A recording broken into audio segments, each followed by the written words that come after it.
Chinese बहू हमारी याद तो है ना आपको? भूले तो नहीं ना?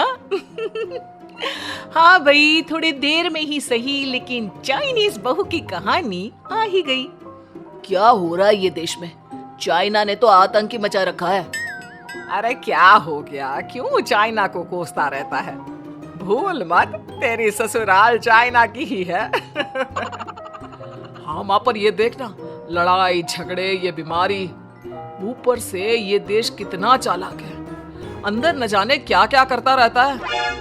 तभी अंदर से बहू की चिल्लाने की आवाज आती है। अरे क्या हो गया बहू, क्यों चिल्ला रही है? माँ जी, ये देखिए, ये रूस ने यूक्रेन की हालत क्या कर दी है। ऊपर से चाइना में 2 बड़ा लॉकडाउन लग गया है। माँ जी, अब क्या किया जाए? अरे तो तुम लोगों को क्या परेशानी हो रही है? मैं तो यही नहीं समझ पा रही हूँ। वो क्या है ना माँ, हम लोग चाइना जाने की सोच रहे थे। सांगसू के भाई की शादी है। तो क्या? अरे कौन सा उन लोगों के यहाँ भाई घोड़ी चढ़ता है जो बहन काजल लगाकर नेक लेगी? माँ जी, उसकी आंखें बहुत छोटी छोटी है, उसमें या तो पुतली रह सकती है या काजल। साले की पुतली निकाल कर काजल लगा दो, अंधा कहीं का। क्या क्या बोले तुम मेरे भाई के बारे में? अरे नहीं नहीं बहू, वो तो बोल रहा था कि तुझे नेग मिल जाएगा। हैं, बहन है ना तू उसकी। नहीं नहीं माँ जी, मैं सब समझती, ये मेरे भाई का मजाक बनाते रहते। कितना सीधा है मेरा भाई, बिल्कुल छिपकली जैसा। नहीं नहीं बहू, सीधा गाय जैसा होता है। सही पकड़े हैं माँ जी। हाँ, तो मेरे भाई की शादी है, मैं चाइना जरूर जाऊंगी। तभी एक पड़ोसन आ जाती है। अरे नहीं नहीं बहू, तू कहीं ना जा, हम लोगों का मन कैसे लगेगा तेरे बिना। ले बहू, तेरे भाई के लिए ये शॉल रख ले, हमारी तरफ से गिफ्ट कर देना। अरे सब कितने अच्छे हैं। मेरी चाइनीज बहू को कितने प्यार से तुम लोगों ने एक्सेप्ट कर लिया। सच में बड़ी भाग्यशाली हूँ मैं। कैसी बात कर रही है? ये तो हम लोगों के देश की एक खूबसूरती है कि हर किसी को दिल से अपना लेते हैं, बस वो भी दिल से हमें अपना समझे। कैसी बात कर रही है आंटी जी? मेरे लिए आप सब सासू माँ जैसी ही हैं।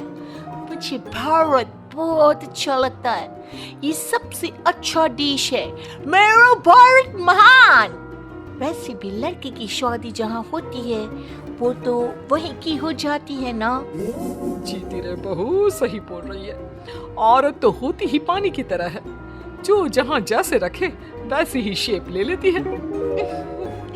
आंटी जी, ये थोड़ा सा ज्यादा हो गया, समझ नहीं आया। नो प्रॉब्लम, मैं चाय बना कर लाती हूँ। फिर क्या, वो दिन भी आ जाता है जब बेटे बहू को चाइना जाना पड़ता है। वहाँ जाकर बहू का भाई कहता है, मेरे बहन आ गए, मेरी बहन आ गई। मैंने सबको बोला कि सब हिंदी में बात करेंगे, नहीं तो बहन नाराज हो जाएगी।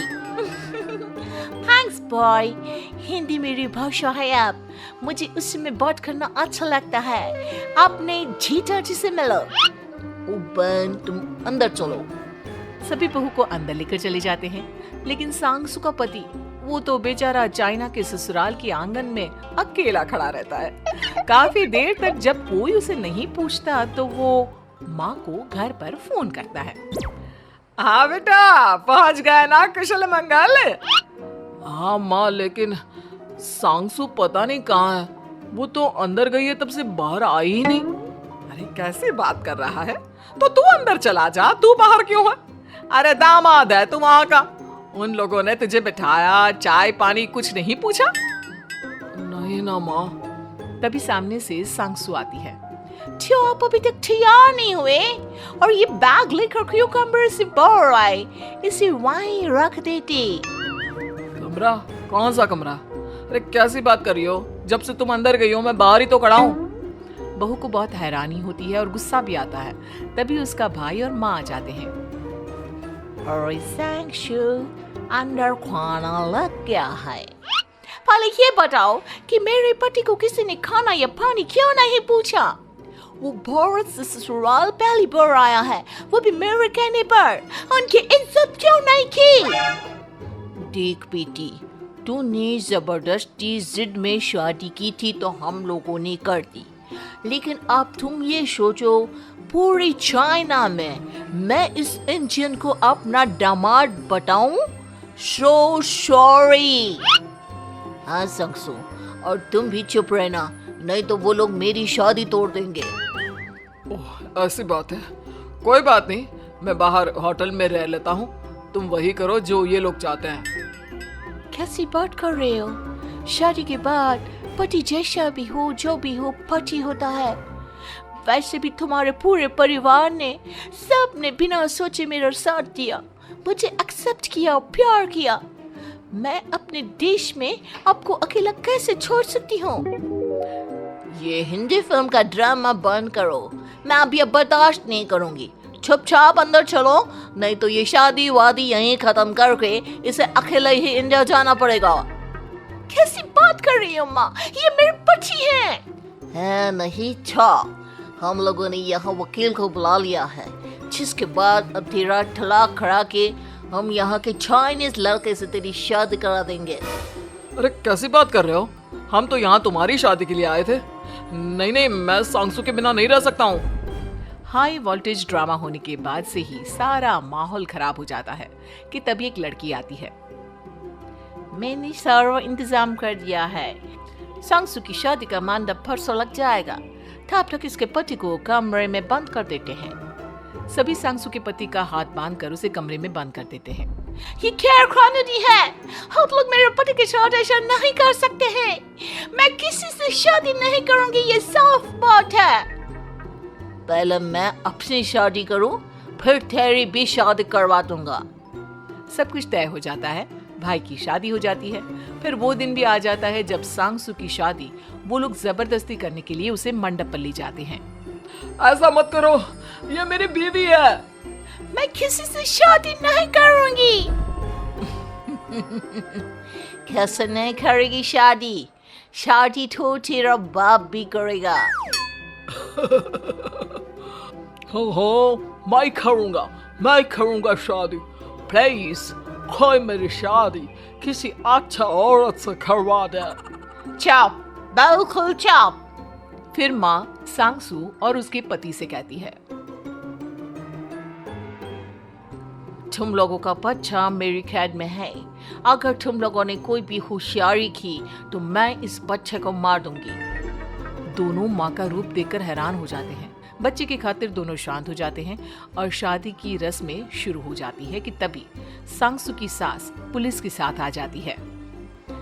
माँ, सरसू माँ आ गई, मेरी माँ आ गई। माँ प्लीज हम लोगों को बचाकर वापस ले चलो। पुलिस सभी को गिरफ्तार कर लेती है। बेटी के बच्चे को मारने की धमकी तो कोई चुड़ैल ही दे सकती है। अरे तो ये चुड़ैल ही तो है। ये सही बोल रहे हैं, ये औरत किसी चुड़ैल से कम नहीं है। तभी उन लोगों का बच्चा भी आकर सांगसू के गले लग जाता है। माँ, तू सही समय पर आ गई, लेकिन तुझे कैसे पता चला कि यहाँ ये सब हो रहा है? बेटा, ये चाइनीज लोग ना होते ही धोखेबाज हैं। इन लोगों पर मुझे भरोसा नहीं था, इसलिए मैंने तेरे फोन को हमेशा के लिए मेरे फोन से अटैच कर दिया था, जिससे तेरे आसपास होने वाली सारी बात मैं सुनती रहूं। उस दिन भी मेरी तेरी बात हो रही थी तो तेरा फोन ऑन था, मैं सब समझ गई थी। मुझे माफ कर दो। नहीं, बिल्कुल नहीं। चलिए माँ जी, इंडिया वापस चलते हैं। आज के बाद मैं यहाँ कभी नहीं आऊंगी।